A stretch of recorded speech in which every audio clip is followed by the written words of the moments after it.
Thank you for the warm welcome. So my name is Bernhard Muller, so that's not a typical German, that's a typical German name, not a Polish name. I'm since 6 months with CIECH, responsible for the future business and chemist by training, and also studied business management. The future business at CIECH covers any cooperation with startups, spin-offs, academic corporations. So that's in principle the major purpose of the future businesses. Are there any founders or entrepreneurs here? No? Nobody? So I can only motivate, oh, there's one, okay, great. So I can only motivate you to join us and to exchange a little bit your experiences. We have the booth, as mentioned, and I would be eager to share also your experience with that. Good, so I will guide you very briefly through some mega trends in the chemical industry, or let's say mega trends in general, which have a significant impact on the chemical industry, and also some experience from innovation management over the past 20 years. I took when I thought of Cambridge, I thought of rowing, which was one of my first thoughts. And rowing is a little bit typical also for innovation, because it's a teamwork. You have to build a team. You have a clear target. It's a quite structured process, and sometimes it's also quite a fierce competition. And I think there is no alternative solutions, because if you don't innovate, you will die. I mean, I think everybody knows the inventors of the digital camera, this old story. So it was Kodak. Yeah, so they, in the 70s, late 70s, they invented a digital camera, and then they showed it to the board, and the board said, okay, cool stuff, nice, but please keep it aside, yeah? And, you know, everybody knows what happened to Kodak. So I think there is no alternative to innovation. I have 3 theses on that.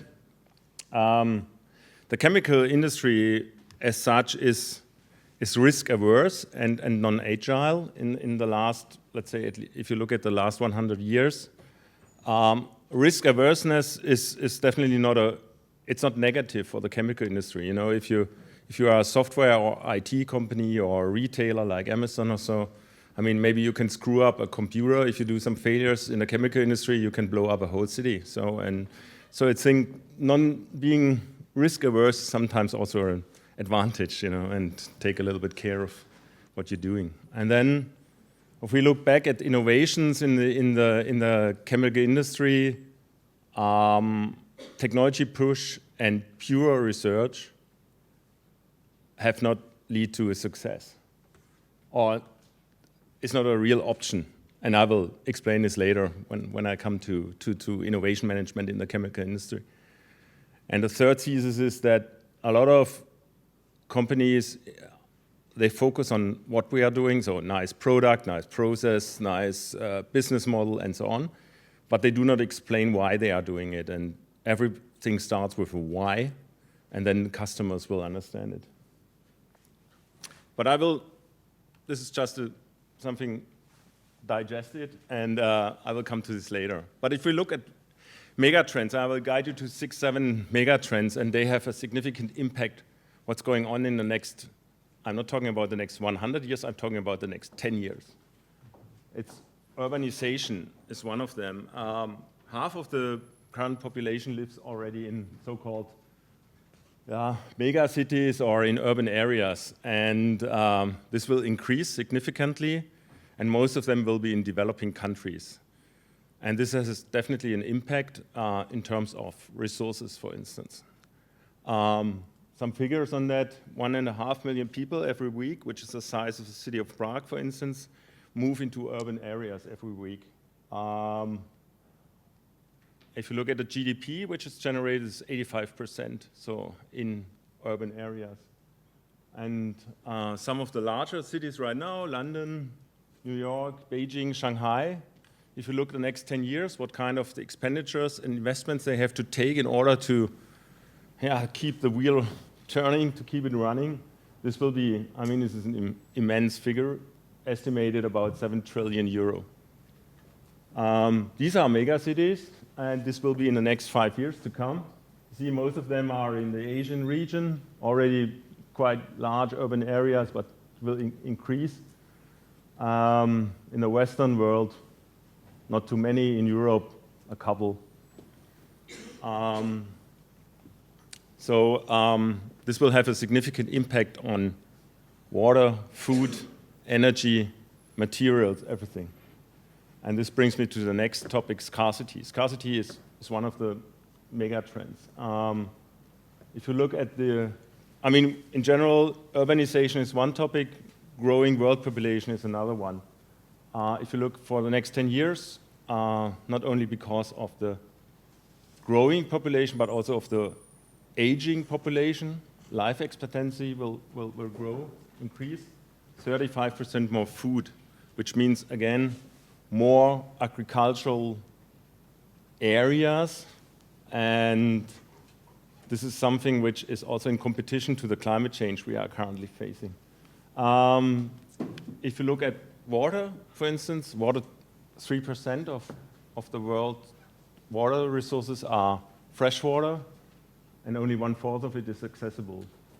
So the need for water treatments, wastewater, recycling, desalination, and so on, so this is definitely increasing. And if you look at the global demand not only on water, but also on energy, this will increase by 50%. So for chemical industry, food, water, energy, these are three major, not only in terms of resources, but only in terms of, for instance, future business opportunities, definitely something interesting. Innovation to zero, so zero climate change, zero waste, and so on. This leads to this famous circular economies.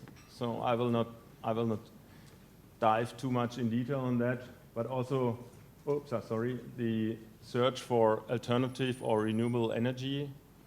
I think there was, in the last 5 days, there was, in Britain, I've read an article one day that London was supplied by renewable energies for one day. So they made it for one day, just to, and Portugal made it for a week or so.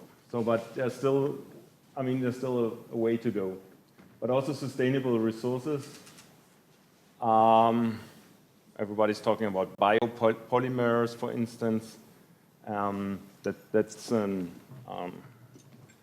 quite demanding and future business area.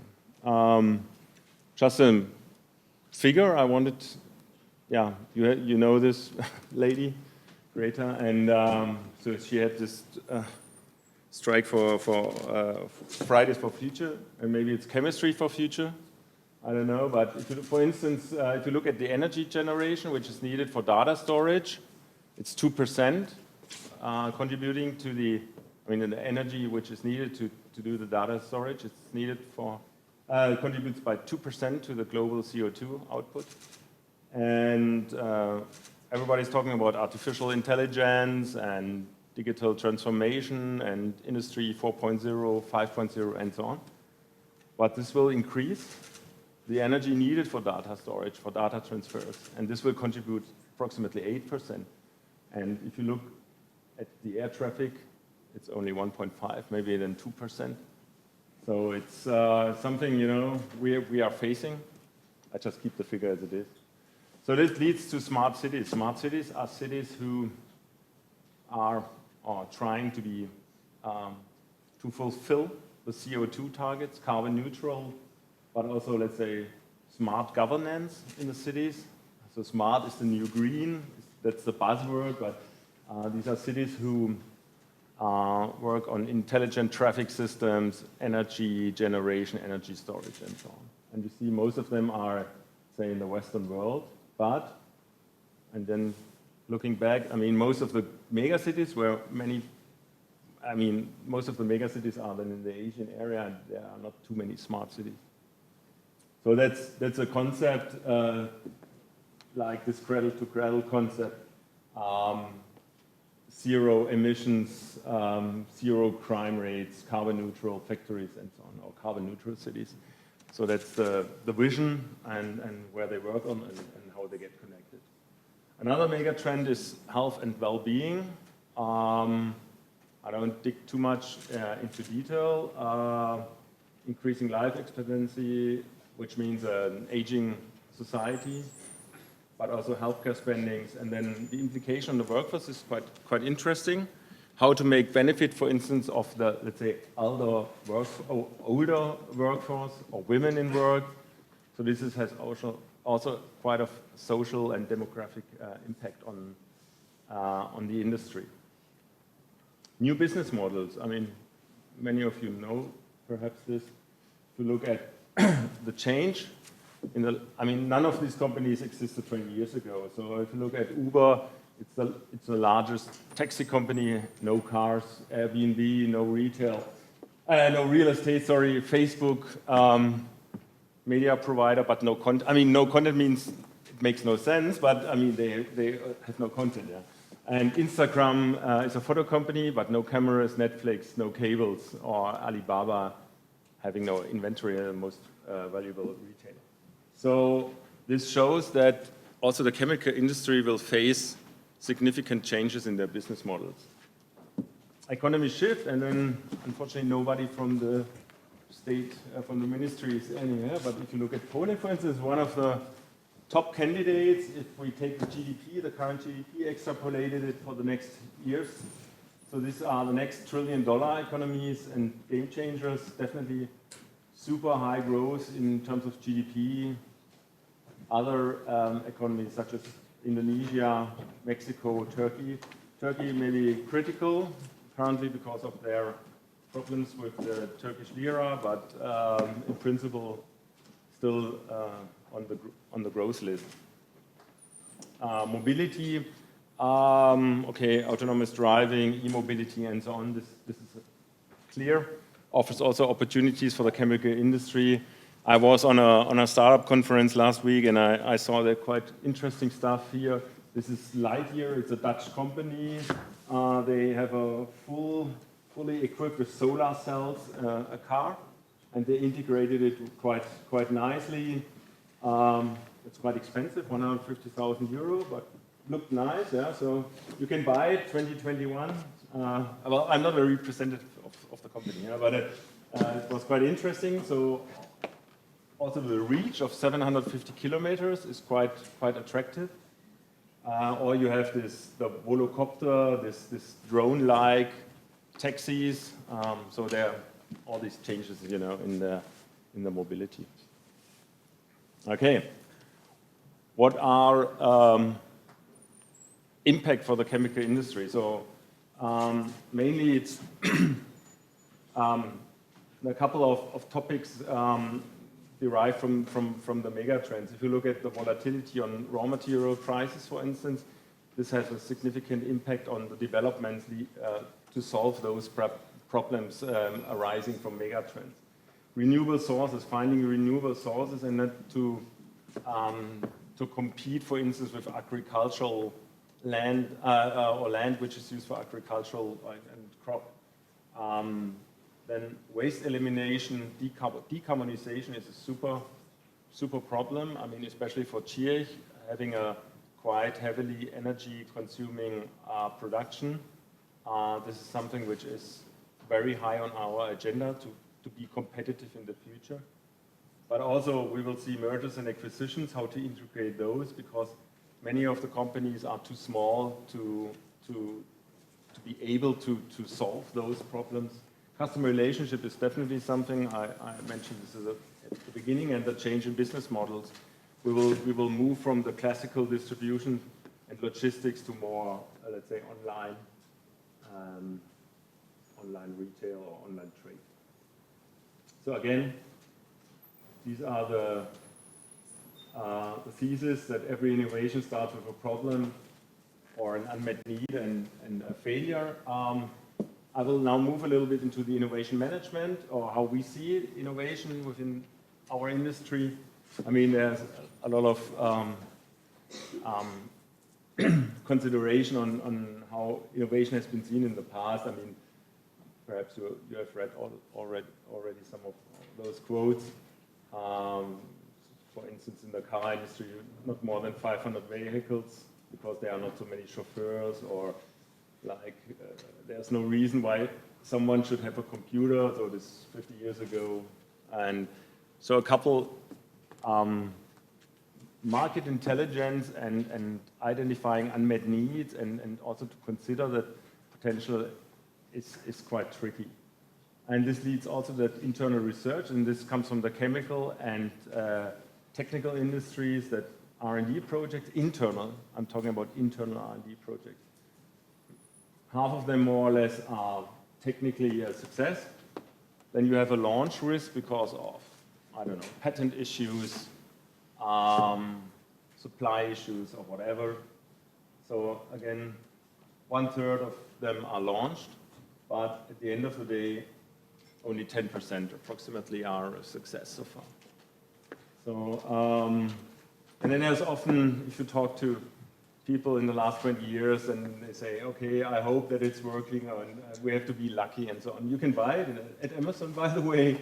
So hope is not a strategy, luck not a factor, and fear is not an option. Yeah, so you can definitely do it. And what I like to show you is that this is true, and I call it the Museum of Failure. So I took 3 examples, one from chemistry, one from technology, and the third one from the consumer business. In 1994, the Lever brothers, or Unilever, they launched the accelerator, better call it the Terminator, because it caused quite severe damage on clothes. They were warned by institutes, test institutes, everything. But what they did, they developed, and this was quite innovative. They developed a catalyst for cold water washing. Unfortunately, 350 million euro damage. However, I mean, 5 years later, they introduced it in automatic dishwashing tablets, and it's fantastic. Now you can wash with at 20 degrees or 15 degrees Celsius. So it works, but maybe it was in the wrong formula or the wrong time. And then maybe some of you remember the N-Gage, also has a nickname. It's called the taco shell phone. They wanted to combine gaming, kind of, Nintendo, Game Boy, or whatever, together with a phone. Unfortunately, it was totally complicated to use, and then also to change, and they had no games. So, I mean, the hardware was good, but the software was shit. And so several hundred millions of US dollars lost. And the funny thing was also they call it taco shell phone because to use it as a phone, you have to use the slim side, as a phone. Okay, and anyway, but it was, let's say, a first step to what we call nowadays smartphone. The third one is, this is actually without, this is speechless, I mean, BIC is a French company. It was designed, I mean, it's a great product, they invented the ballpoint pencils, but they designed it for women's hand with pastel colors and glitter, of course, So it was instantly a flop, and there's no, I mean, it was useless. Okay, so, so what I wanted to show is that this is a little bit technology. You had technology push, but it never met any needs in the market, or market attractiveness was evaluated to a wrong extent. So this was all internal innovation, and we talk a little bit about external innovation because this is maybe the future. And if you look at barriers to innovation, many of them are internally in companies. So you don't have the resources, market intelligence. Your innovation strategy is somehow defined or not defined. What I've seen also often is that the responsibilities, once you want to start an innovation process or an innovative project, it's not really clear who does what and who is responsible for what. Also, the evaluation criteria are often not really clear. So this is significant. compared to, let's say, external obstacles like administrative or regulatory or financial barriers. So it's more, let's say, something that internally companies cannot deal with innovation or have no clear directive. I mean, it changes. It changes also that many companies close their research departments and do it externally, but it's definitely an issue. And then a lot of CSOs, or what you often hear right now and can read in the newspapers is, oh, we do a lot externally, and I mean, startup here and platform there, and so on. I've said nothing. Okay. Okay, and so they want to do this, but if you look at the chemical industries, for instance, it's only 27%. This is a study from PricewaterhouseCoopers, by the way, as a source. So there's a lot of talk, but not much of walk. But on the other hand, if you look at failure rates in startups, this is startups not only in the chemical industry, this goes along to all the segments. At least, if you look back the last 5 years, yeah, I mean, half of them made it, so it's not too bad. So there are opportunities. And then there's a perception in the company also on how to integrate innovators or accelerators or incubators, you name it. There's still a lot of thinking that they are the champions and single persons have to move it. This is bullshit. Innovation is teamwork. Innovation starts also not with brainstorming. This is a nice motivation session. Yeah, you can build a team and motivate them and let's do some brainstorming, but it's definitely an understanding of the customer and the consumer and the market. And then innovation needs creative people. Yes and no. You need creative people, you need creative solutions. But at the end of the day, you need somebody who solves the problem, internally or externally. And then a lot of companies, they started with the stage gate processes, which was a great tool. But they thought, okay, we have now the innovation process, we have the idea generation, and we have this funnel and tunnel and blah, blah, blah, blah, blah. And then super, we have innovations. It's a tool, it structures, but it never generated one good product. How do we do it at CIECH? And this is my only company chart, by the way. So we have this future business and innovation team.